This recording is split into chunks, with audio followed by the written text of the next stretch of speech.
You probably want a clean house. I want a clean house. I don't like coming home to a messy house or waking up to a messy house.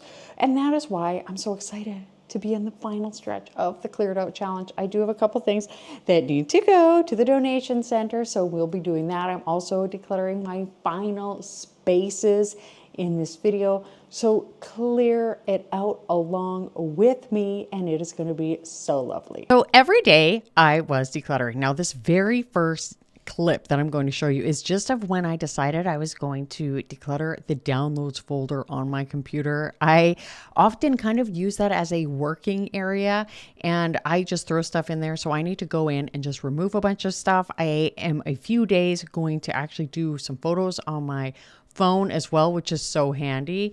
And that just gave me a good boost and start for that day. And then the next day I did an area that you might struggle with too, and that is the linen closet. This is the area where we keep our extra blankets and sheets. I actually pulled out already a weighted blanket that I decided like we were not going to keep anymore. I checked with the family, nobody was using them. They're mildly bulky. They certainly are heavy. They're an annoyance to move around. And really just the less we have in these areas, the better. Do you see the yellow in there? That's the color we had all over our house. And I wasn't a huge fan of it. But anyway, and like even sleeping bags, things like that, they're good to have. I mean, I don't think that having extra sheets and blankets is a bad idea. Now that my kids are older, it is less important, but when they were little, they're teenagers now, so they still might get sick. But when they were little, if they had the flu or something, like the stomach flu, I would be piling up sheets on the bed or towels on the bed, and then I could take them off as they got sick, which was really, really helpful. It is not easy being short. I just crammed that up there and brought this down here. Painting drop sheets. Perfect.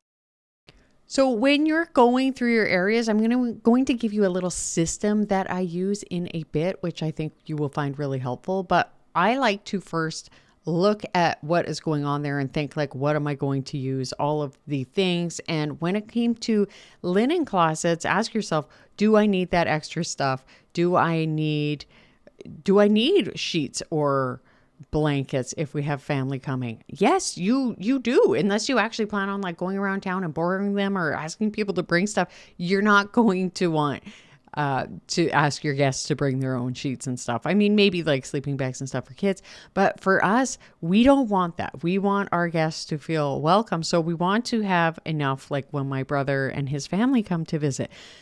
But I did realize that we had some extra things that we weren't using anymore, which was handy. So we don't need all of the extra towels and all of the extra things. And I also realized some things should be replaced, like old pillows.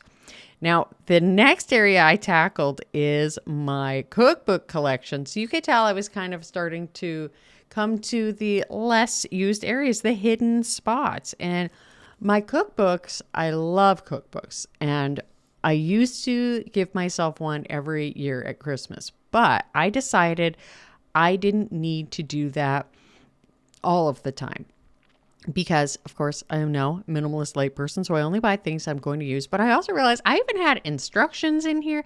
I had cookbooks that came with the Instant Pot, did not need that. And I was able to look through and decide like, okay, what things am I going to pull from when I am cooking? Quite often, I use my Plan to Eat app on my phone. I even keep my own recipes from my blog on that app because it is so handy to cook from. And some cookbooks I had that had been handed down to me, so it was kind of easy to go through them. And then I realized, okay, some of these cookbooks I had purchased and was like, am I even going to use these? Like, maybe there are good recipes, maybe there aren't. So instead, what I did was I popped them out or got on the couch, sat down, looked through them, and decided which ones had recipes that I might like, which ones I was just like, nope, don't need them. Sometimes I can just take a photo and I have an album in my phone called recipes. So when you are decluttering, ask yourself, is there another option? Like I said, if you even just take a photo of something, you maybe don't need that book anymore if there's only one or two recipes, which has been the case with so many cookbooks. Hello. Okay, so today I'm actually just going, it's gorgeous out. You might be able to see. And it was like almost 0 degrees last night, which means I really need to get into this garden. So this is a kind of a different decluttering today. And technically I probably would be doing myself a favor if I chop down the rest of these tomatoes. Because I don't think they're going to make it anymore. But what I really want to do is the greenhouse. And this is my greenhouse. She's like my best friend. And it is damp in here. But I am excited because I am going to pull out just about everything. There are a few peppers that I can harvest still. This is a Sugar Rush Peach. Isn't that a pretty color? And then I've got some habaneros. Oh my gosh, one of my sons ate like half of one of these. And he was so uncomfortable. Oh my gosh. And then I've got a couple of jalapenos. But won't it be nice to get this tidied up? And I really am only going to give myself about half an hour to do a pretty decent tidy, so join me for this. I don't usually do stuff in my garden, but for right now, I thought it would be a great opportunity, since I did have to declutter this space, to explain to you my mighty method. And I break things down into triage, simplify, and thrive. This is my method, and I am an emergency trained nurse. So triage, very important. We need to see where the urgent things are, we're going to assess. We're going to see what's the worst, what's the best, and make some decisions there. And I love to break it down into, like, you know, you could even think, how about let's say we're tackling our kitchen. You can do this for so many things, but commitments in the kitchen, right? Like meals that have to be cooked, tasks, stuff, budget, and then you can even use energy. And of course, like, this doesn't work for everything, but say in the kitchen, we're going to talk about tasks. Let's look at the tasks that you have in the kitchen, that I have in the kitchen.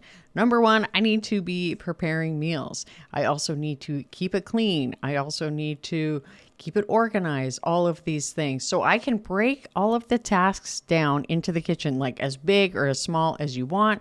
You could do that. And so that's the triage spot, is like just getting a real good overhead look at things. You could even write them down. The next thing is to simplify. What can you simplify in that domain? You could do just the whole kitchen, or you could even just go back to tasks. What tasks could be simplified in there? Well, I could have a way to streamline the dishes. I could have a kid doing it. I could make a chore chart, which I have, and it works well in limited areas. The other thing we can do is evaluate this, or limit the stuff in the kitchen. What sort of things could be removed? What sort of extra things don't you use? As far as the fridge goes, maybe you want to clean out your fridge and keep that more organized. That is an example of simplifying in that space. So you've triaged it, you've looked at it, and you're like, all right, this is where I want to spend my time. These are the tasks, blah, blah, blah. I've simplified it. I've removed things that I don't need to do or that don't need to be done, because sometimes we have things in there that don't need to be done. Then you're going to thrive. We're going to systematize things. How can you systematize the tasks that need to be done in the kitchen? So part of that can have, maybe you have checklists. Maybe you have a chore chart, like I mentioned. You probably would want a meal plan, which I love to have, and I use my Plan to Eat app for that. This method works so well for so many things. My mighty method. I'm going to actually be opening up a membership. It's going to be super fun. There's going to be a monthly Zoom call because I miss your shining faces. I love having Zoom calls, and a weekly video. We're going to apply the mighty method to so many things. It's going to help you streamline so many areas of your house, how to assess every different spot. We're going to talk about that, even assessing, say your kids and the activities, or just like overall family stuff. Maybe you're like, okay, like this is all the stuff we do. And then you go, okay, maybe I'm going to like go ahead and we'll remove one play date a month or something like that. And you're like, do I have all of my kids' friends' moms in my phone? Do I have that organized? It's going to look at that, and it's going to be, and also on top of that, it's going to be a super chill, relaxed space to hang out. And you can actually get on the wait list now. It's going to open in a couple months, but if you get on the wait list, you'll be the first to know when the doors open. So you can go to minimalisthome.ca/tidy-wait and look at the greenhouse. It felt so good to get in there, to remove those extra weeds and to get it organized. Let's have a look around. This is the end of the first day. It might not look like much, but I did we just blew out these lines and the rest of the garden. And I stacked all of those under there. So happily I got my workout in. And yeah, I will come and tidy up the rest another day. Less of a priority now. And now I am going to go make some sourdough. I am just laughing at myself because I thought I was filming, but I was not. So this is what I've decluttered so far from this closet. This hat, this very big, what were these called? I can't even remember. Like a sweater. This, I don't think I have a pile of things that, there's Crumpet, that people need to make a decision about because I can't decide for everybody. And I'm going to get back to this. It was a little bit frustrating because I had even done like before shots and all of these things, but my little camera needed a full reboot. I was actually really worried I was going to lose it, but if you have an area where you keep your coats, I assume you do, and shoes, especially with the kids and stuff, it can get so dirty so fast. It's funny because I thought there was like an old sandwich in a backpack or something, but I realized because I had this, I could smell something. It was actually garlic that I needed to plant. So I have a video where I have done that on my other channel. So check that out. But it felt really good to go through and say, okay, so like this jacket is ripped. This jacket, that one I'm lifting up right there, I made a pile of jackets for everybody to look at for any stuff and just say like, okay, what is going to stay, what is not going to stay. That one jacket I just picked up was a kid jacket and it was all ripped, so I got rid of that. And I was able to get people to decide what they were keeping and what not. One of them was a jacket my husband had before, the blue one that I had thrown on the floor earlier. And that was great because my middle son needed a rain jacket, so he was able to use that.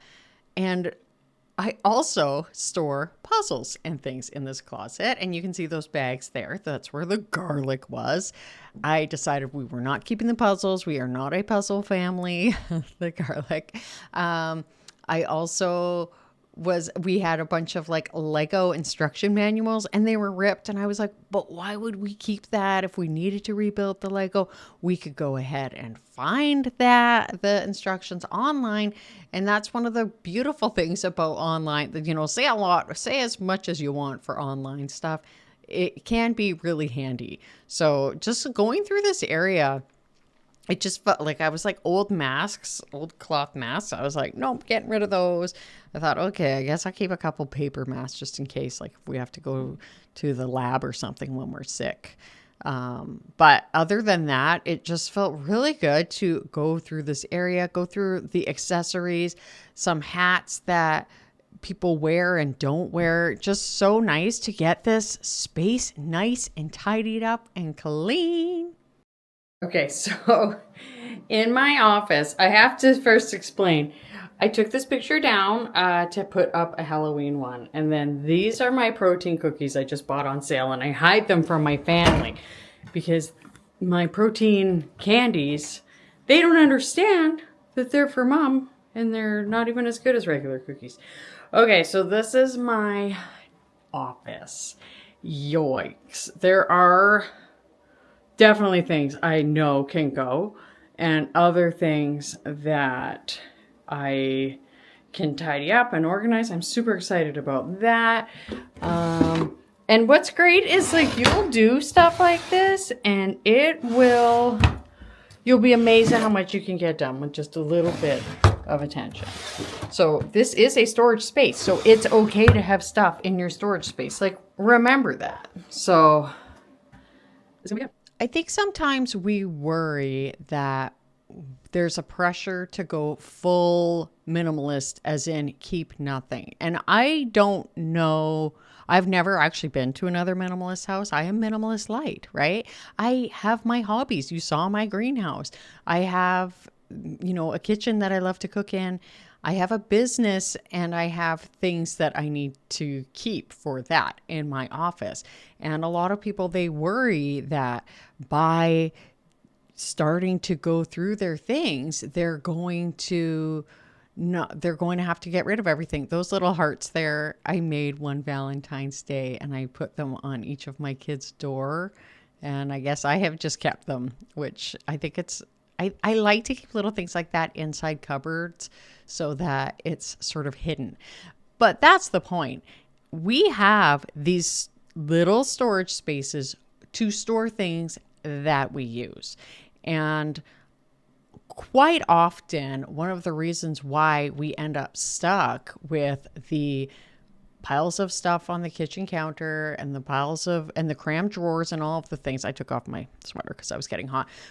And it is because we think we need all of this storage space. Meanwhile, we only need a few key storage spaces. I need a few things for my business. I need to be able to store family paperwork. So this cupboard here is a good spot where I do stash a lot of my candles and my essential oils, which I mostly just use in the wintertime.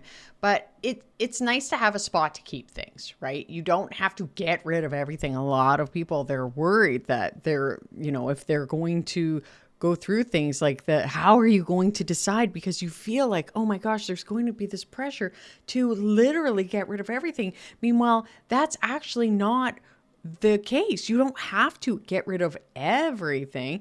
You get rid of what you don't use. You keep what you use. And that's my favorite way of going through things now, is being like, what am I keeping? Everything else is going. And that really was the strategy that I was doing here. Like even going through this drawer here with all of the little stationary things, all of the pens, all of the pencils. I was like, holy moly, there were so many pencils in there. And even looking in the other drawer where there's all of the cables, like cables are just such a burden. But once you say to yourself, well, what cables do I need? What cables am I keeping? That's much easier. And then I also have like little drawings and stuff that my kids have done that I'm going to keep. Meanwhile, other things I was like, no, I'm not. Even like those canvases you maybe saw me like very quickly hold up.